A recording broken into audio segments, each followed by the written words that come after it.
నిన్ను చాటుగా పిలిచి అడిగాడా? రాజు తగ్గు స్వరంతో అడిగాడు. వాడెవడు? యముడు. ఓ పట్టాన మనని నమ్మడు. రమణ నవ్వుతూ అన్నాడు.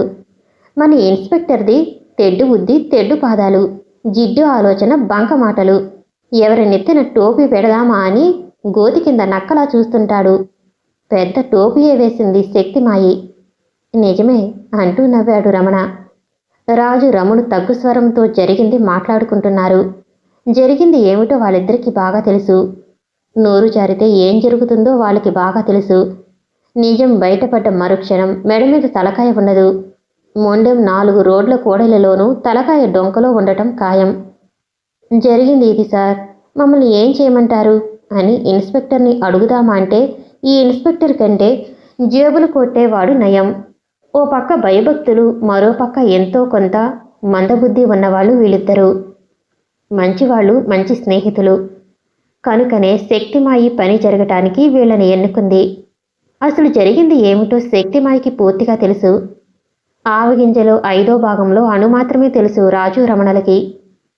జరిగింది ఏమిటంటే శక్తిమాయి పంపితే వచ్చానంటూ ఒకతను వచ్చాడు.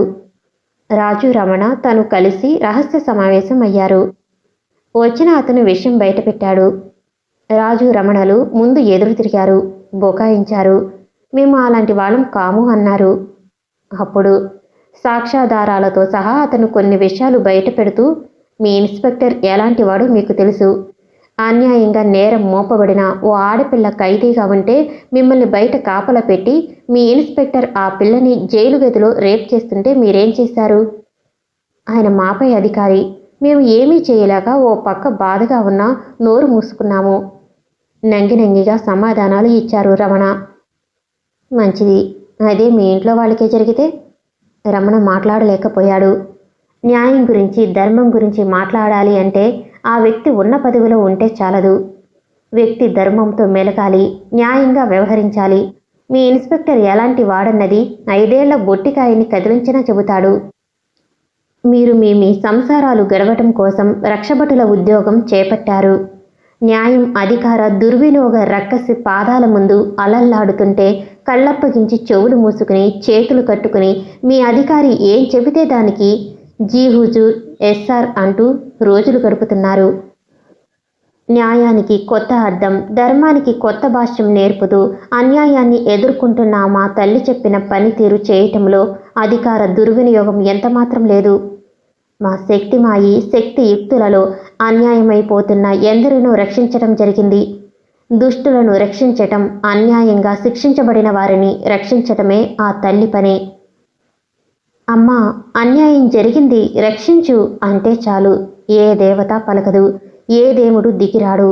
కానీ మా మాయి మాత్రం వెంటనే రంగంలోకి దిగి కలకత్తా కాళీలాగా, అవసర దుర్గలాగా, ప్రచండ చండికలాగా రంగంలోకి దూకి అన్యాయాన్ని అరికడుతుంది. అతను ఆవేశంగా చెబుతుంటే రమణ మధ్యలో అడ్డు తగిలి, మరి మా సాయం దేనికి నాంచుతూనే అడగదలిచింది అడిగాడు. యుద్ధానికి బయలుదేరే ముందు ఆయుధాలు ధరించి బయలుదేరాలి. మా ఈ దుర్గాదేవి అయితే ఆమె చేతిలోని శూలం, కత్తి వగైరాలు నాబోటి మీ బోటి వాళ్ళు. అతను నవ్వుతూ సమాధానం చెప్పాడు. మేము చేయవలసిన సాయం ఏమిటి? దానివల్ల మాకు అపకారం జరిగితే మా గతి ఏమిటి? మీకు చీమ తలకాయ అంతా కూడా అపకారం జరగదు. మా గనీఖాన్ ప్లాన్ వేశాడంటే దానికి ఇంకా తిరుగు ఉండదు. మీరు చేయవలసిందల్లా అతను విషయం కళ్ళ ఎదుట కానవచ్చేలా వివరించాడు. మా పథకం తయారైనప్పుడే ఈ స్థానాలలో ఈ మనుషులు ఉంటారు, వీళ్ళ పాత్ర ఇంతవరకు అని ఏర్పాటు చేయడం జరుగుతుంది. మా పథకంలో ఇప్పుడు ఈ కేసులో మొత్తం 17 మందిలో నేను, మీ ఇద్దరు కూడా ఉన్నారు. మా ఆమోదం లేకుండానే ఎవరి ఇష్టాలు, ఆమోదాలు, స్వయం నిర్ణయాలు మాయి దగ్గర ఉండటానికి వీలు లేదు. ఇంతకీ మీరు ఒప్పుకున్నారా లేదా? ఒప్పుకోక పోతే ఏం జరుగుతుంది అంటావు? మా రహస్యాలు మీ ముందు ఉంచిన తర్వాత ఒప్పుకు తీరాలి. కాదంటే శక్తిమాయ మీకు వేసే శిక్షకి బలి కావాలి. ఇది అన్యాయం. రాజు అరిచినంత పనిచేశాడు. న్యాయ పోరాటం, అన్యాయం అనే మాట మా ఇంట వంట మా శక్తిమాయ మనుషులకు లేదు. మేము కాస్త అవతలకి వెళ్ళి చర్చించుకు వస్తాం. చర్చించుకోండి. బాగా డీప్గా వెళ్ళి ఆలోచించి నిర్ణయం తెలియజేయండి. మీ నిర్ణయమే మిమ్మల్ని రక్షించడమో శిక్షించడమో చేస్తుంది. అది మాత్రం మరవద్దు గంభీరంగా అన్నాడు అతను. రాజు రమణ అవతలికి వెళ్ళి చర్చించుకుని వచ్చారు. ఏం నిర్ణయించుకున్నారు? అతను నవ్వుతూ అడిగాడు.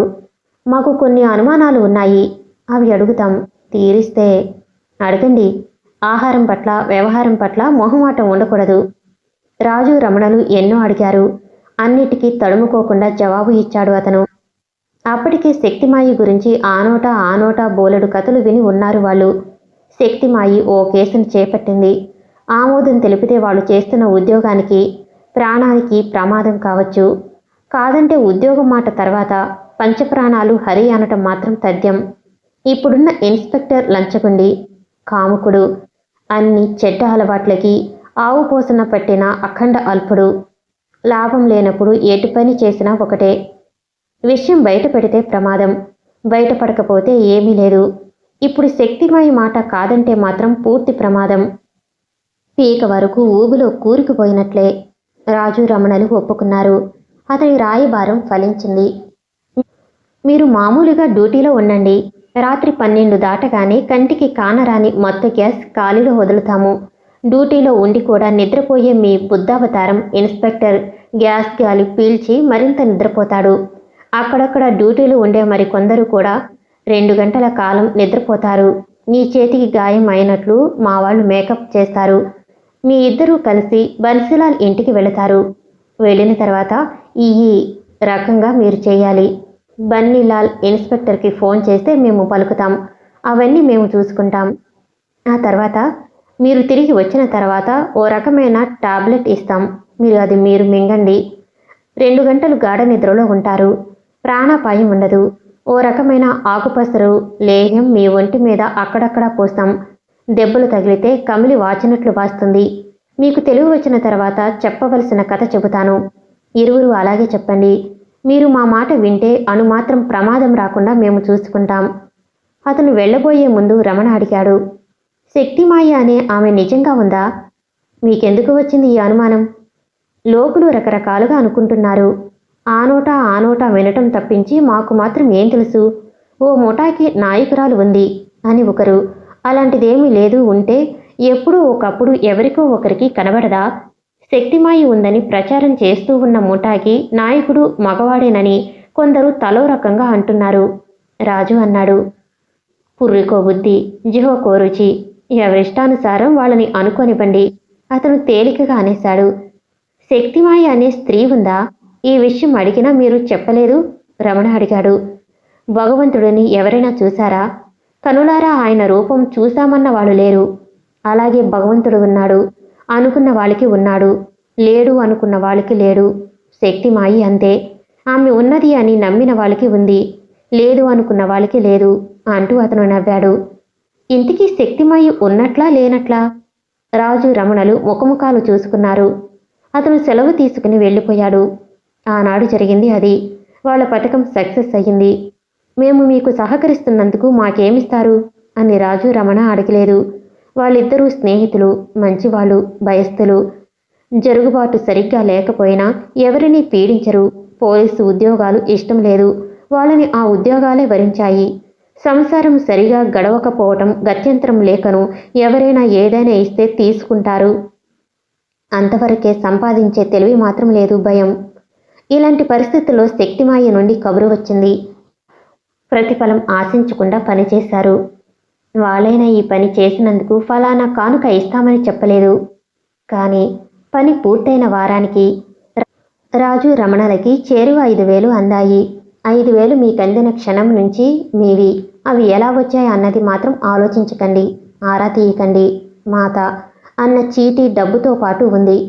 శక్తిమాయి ఎవరి నోరు అన్యాయంగా కొట్టదు. ఇన్స్పెక్టర్కి ఒకడు 10,000 లంచం ఇచ్చాడు. ఆ 10,000 మధ్యలో మాయమయ్యాయి. శక్తిమాయి చేతిలోకి వచ్చాయి. అక్కడ నుంచి రాజు రమణలకు అందాయి. ఈ కథ ఎలా ఉంటే అక్కడ 10,000 పంపించానంటూ వాడు నాకు అందలేదు అంటాడు ఇన్స్పెక్టర్. డబ్బు తీసుకుని ఇన్స్పెక్టర్ అబద్ధమాడుతున్నాడని అతను, డబ్బు ఇవ్వకుండా ఇచ్చానని అతడు బొకాయిస్తున్నాడని ఇన్స్పెక్టర్ అనుకుని చాటుగా పోట్లాడుకుంటున్నారు. ఇదంతా మాయ. ఇన్స్పెక్టర్ మళ్ళీ మనని తికమక ప్రశ్నలతో వేధించవచ్చు. మనం చిన్న పొరపాటు కూడా పడకూడదు, గుర్తించుకో రాజా అన్నాడు రమణ. బొందులో ప్రాణం బొందులోనే ఉండాలనుకుంటే పొరపాటు చేయను అన్నాడు రమణ. ఇరువురు నవ్వుకున్నారు. నెత్తి మీద చేతులు పెట్టుకుని కూర్చున్నాడు ఇన్స్పెక్టర్. సార్ అన్నాడు రాజు. సార్ కాస్త గట్టిగానే పిలిచాడు రమణ. ఏమిటి విసుగ్గా తల ఎత్తి అడిగాడు ఇన్స్పెక్టర్. తలనొప్పా సార్?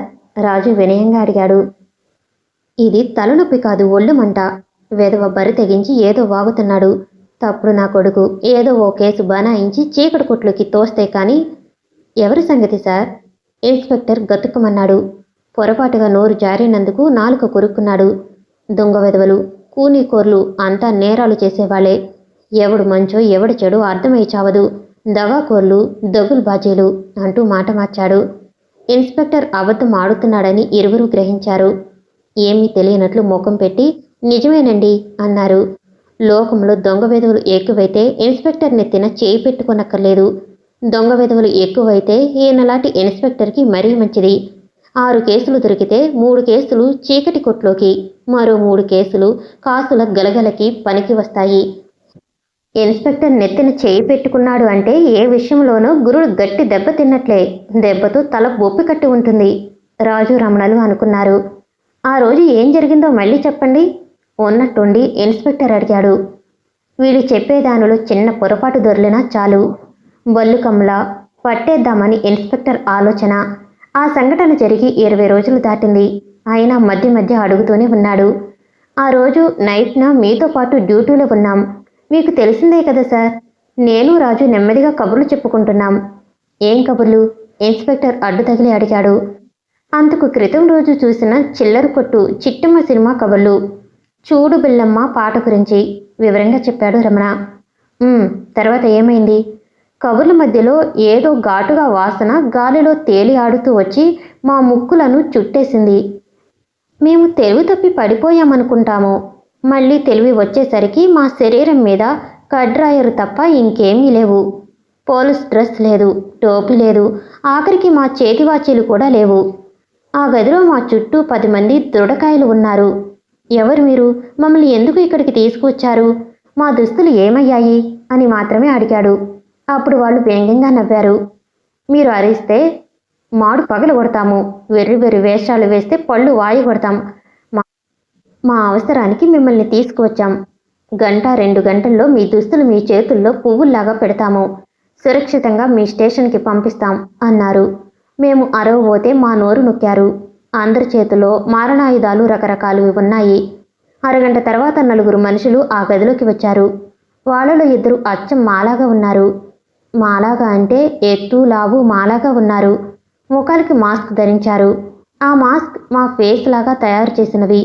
వాళ్ళేదో పెద్ద పని చేసి ఉంటారని గ్రహించి మా ముఖాలు పెట్టుకుని ఏ వెధవ పని చేసి వచ్చారా దొంగనాయాళ్ళారా అంటూ నేను రాజు వాళ్ళ మీదకు వెళ్ళాం. దాంతో వాళ్ళకి కోపం వచ్చి బడికలు తీసుకుని బాదారు. దొంగలని చావచితక కొట్టడంతో మన డిపార్ట్మెంట్కి అమోఘమైన పేరు కదా సార్. వాళ్ళ ముందు మనమేం పనికి వస్తాం? ఒక్క నెత్తురుబొట్టు పైకి చెందకుండా శరీరం మీద కమిలి వాతలు తేలేలా ఒక్కో దెబ్బ కొడుతుంటే కళ్ళ ముందు నరకం కాన వచ్చింది. దెబ్బలతో మా ఒళ్ళు హోనమయ్యి మాకు తెలివి తప్పిపోయింది. ఆ తర్వాత ఏం జరిగిందో మాకు తెలియదు. మళ్ళీ తెలివి వచ్చేసరికి ఆసుపత్రిలో బెడ్ మీద ఉన్నాం. జరిగింది అక్షరం పొల్లిపోకుండా ఇంతే సార్. ఏం జరిగిందో మళ్ళీ చెప్పండి అంటూ 1కి 10 సార్లు అడిగారు. అలా అడగటం తప్పని కాదు సార్. మా బాధ అలా మేము చెప్పింది నమ్మక మమ్మల్ని అనుమానిస్తున్నారా అన్నదే సార్. రమణ బాధగా ముఖం పెట్టి వినయంగా అన్నాడు. చాచా, మిమ్మల్ని అనుమానించటం కాదు, ఏదన్నా క్లూ దొరుకుతుందేమోనని మళ్ళీ అడుగుతున్నాను. మీరు మాత్రం రికార్డు చేసినట్టు అదే చెబుతున్నారు అన్నాడు ఇన్స్పెక్టర్. జరిగింది అదే కదా సార్. రాజు మరింత వినయంగా సెలవిచ్చాడు. నిజమేలే, జరిగింది అంతవరకే అయినప్పుడు మీరు మాత్రం ఏం చెప్పగలరు? ఎవరో చాటు మనుషులు మన మీద పగ పూనినట్లు చేస్తున్నారు. వాళ్ళేదో పెద్ద ప్లాన్ మీద ఉన్నారని నా అనుమానం.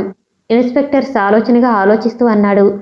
మీరు అనుమానించారంటే ఏదో తప్పక ఉంటుంది సార్. మీది చాలా ముందు చూపు సార్. వాళ్ళు ఏదో ఒకరోజు పట్టుబడకపోరా? వాళ్ళు వాయుగొట్టకపోమా? కాపోతే అంటూ నసిగాడు. ఏమిటి కాపోతే?